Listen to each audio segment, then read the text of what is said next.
Prophecy is crucial to our identity and mission. Prophecy, in the simplest terms, is a divine inspired prediction of what will happen in the future.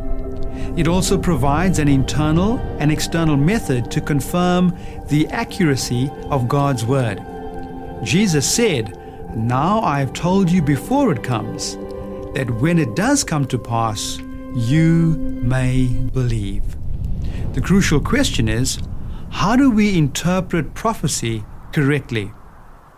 The good thing is that the Bible explains itself. In Matthew 24, Jesus shares a prophecy that begins in his own day, the destruction of Jerusalem, and then culminates at the end of human history, his second coming.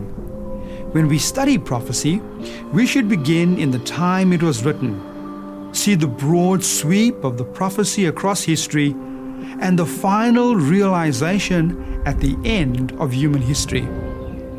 This method is the same one Daniel and John used as the key for their own interpretation.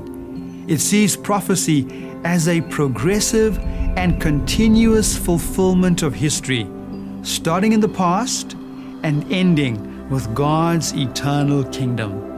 This makes sense because, as we've learned, God acts in human history, in your life and mine. Prophecy is not meant to satisfy our curiosity.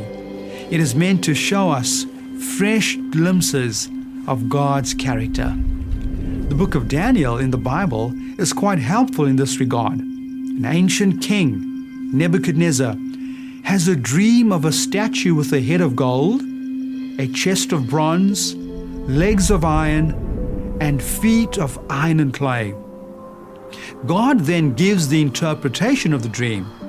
He gave Nebuchadnezzar a view of the kingdoms which would rule the world from that point until the end of time. Nebuchadnezzar's kingdom was the first, representing the head of gold. The prediction goes on with different empires represented in the parts of the statue moving from the head down to the toes.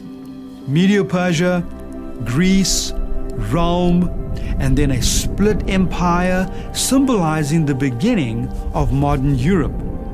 All of these predictions have been fulfilled in history, but there is still one more to come.